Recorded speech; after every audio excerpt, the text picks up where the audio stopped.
पाठ नबी इसायास का ग्रंथ। मरुस्थल और निर्जल प्रदेश आनंद मनाए, उजाड़ भूमि हर्षित होकर फले फूले। वह कुमुदनी की तरह खिल उठे, वह उल्लास और आनंद के गीत गाए। उसे लेबानोन का गौरव दिया गया है, करमेल तथा शारोन की शोभा। लोग प्रभु की महिमा तथा हमारे ईश्वर के प्रताप के दर्शन करेंगे। थके मांदे हाथों को शक्ति दो, निर्बल पैरों को सुदृढ़ बना दो। घबराए हुए लोगों से कहो, ढाढ़स रखो, डरो मत। देखो, तुम्हारा ईश्वर आ रहा है, वह बदला चुकाने आता है, वह प्रतिशोध लेने आता है, वह स्वयं तुम्हें बचाने आ रहा है। तब अंधों की आंखें देखने और बहरों के कान सुनने लगेंगे। लंगड़ा हरिण की तरह छलांग भरेगा और गूंगे की जीभ आनंद का गीत गाएगी। मरुस्थल में जल की धाराएं फूट निकलेंगी, रेतीली मैदानों में नदियां बह जाएंगी। प्रभु ने जिन्हें मुक्त कर दिया है, वे ही उस पर लौटेंगे। वे गाते बजाते हुए सियोन लौटेंगे, उनके मुख पर अपार आनंद खिल उठेगा। वे हर्ष और उल्लास के साथ लौटेंगे, दुख और विलाप का अंत हो जाएगा। यह प्रभु की वाणी। दूसरा पाठ संत याकूब का पत्र। भाइयों, प्रभु के आने तक धैर्य रखें। किसान को देखें जो खेत की कीमती फसल की बाट जोहता है। उसे प्रथम और अंतिम वर्षा के आने तक धैर्य रखना पड़ता है।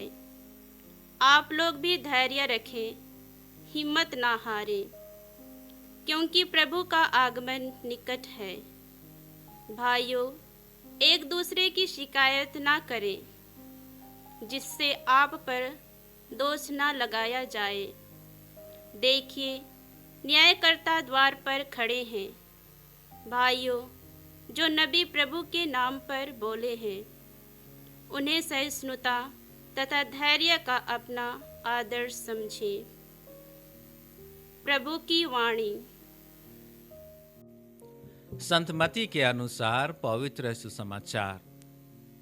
यूहन्ना ने बंदीगृह में मसीह के कार्यों की चर्चा सुनकर अपने शिष्यों को उनके पास यह पूछने भेजा, क्या आप वही हैं जो आने वाले हैं, या हम किसी और की प्रतीक्षा करें?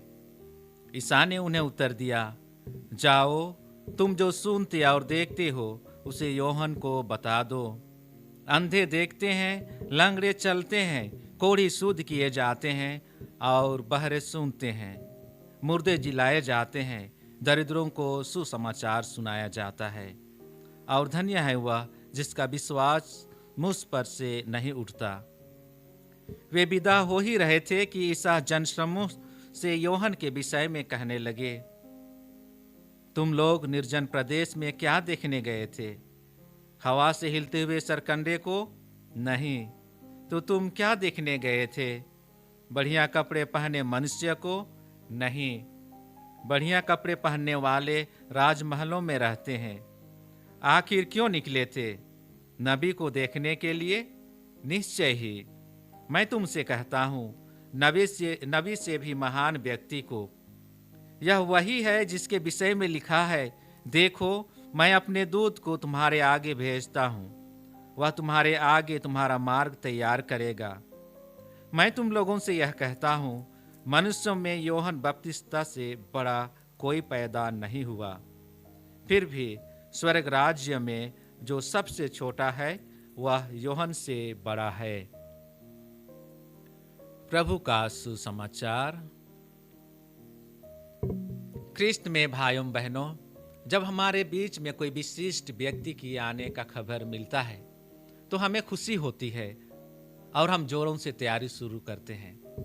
ठीक उसी तरह आज के पाठ हमें अपने जीवन में यीशु के पुनर्जन्म पर आनंदित होने के लिए आमंत्रित करते हैं, क्योंकि हम अपने वार्षिक क्रिसमस उत्सव की तैयारी कर रहे हैं। क्योंकि आज का दिन को गौदेते रविवार भी कहा जाता है। इसलिए कहा जाता है क्योंकि आज का मिस्सा प्रारंभिक प्रार्थना गौदेते इन डोमिनो सेम्पेर अर्थात प्रभु में सदा आनंदित रहो से शुरू होता है। इसलिए हमारे हृदय और जीवन में उद्धारकर्ता के रूप में यीशु के आगमन पर अपनी खुशी व्यक्त करने के लिए हम आगमन पुष्पमाला में गुलाब की मोमबत्ती जलाते हैं और पुरोहित गुलाबी रंग के वस्त्र धारण करते हैं। आज के पहले पाठ में भविष्यवक्ता नबी ईसायास ने बेबीलोन में निर्वासित यहूदियों को आनंदित होने के लिए प्रोत्साहित किया, क्योंकि उनका ईश्वर उन्हें दासता से मुक्त करके सुरक्षित उनके मातृभूमि पहुंचाने वाला था। निर्वासित यहूदी दासता के कारण शिथिल हो गए थे, हताश निराश हो चुके थे, डरे हुए थे, घबरा गए थे, मूर्छित हो चुके थे। ऐसी स्थिति में नबी ईसायास उन्हें सांत्वना देते हुए कहते हैं कि उनके बीच उनका उद्धारकर्ता आ रहा है, उन्हें मुक्ति दिलाने आ रहा है और वह सब कुछ ठीक कर देगा। इसलिए नबी ईसायास उन्हें उल्लास और आनंद के गीत गाने को कहते हैं, घबराए हुए लोगों को ढाढ़स रखने को कहते हैं। दूसरे पाठ में प्रेरित याकूब प्रारंभिक ईसाइयों को आनंदित होने और यीशु के दूसरे आगमन की धैर्यपूर्वक प्रतीक्षा करने के लिए प्रोत्साहित करते हैं। जिस प्रकार किसान अच्छी फसल के लिए धैर्यपूर्वक बाट जोतता है। आज के सुसमाचार में हम पाते हैं कि जिस योहन ने यीशु के बपतिस्मा के दौरान घोषणा की थी, देखो ईश्वर का मेमना, आज वही संत योहन बंदीगृह से अपने शिष्यों को पता लगाने के लिए भेजते हैं कि क्या सच में यीशु मसीहा है या किसी और की प्रतीक्षा करने की आवश्यकता है। इस पर यीशु योहन के शिष्यों को कहते हैं, जाओ, तुम जो सुनते और देखते हो उसे योहन को बता दो। अंधे देखते हैं, लंगड़े चलते हैं, कोढ़ी शुद्ध किए जाते हैं। यीशु के इस कथन ने अवश्य ही योहन को आनंदित किया, क्योंकि उनकी इच्छा अवश्य ही पूरी होती नजर आई। ख्रिस्त में भाइयों बहनों, हमें विश्वास के संकट से बाहर आने के लिए सीखना है।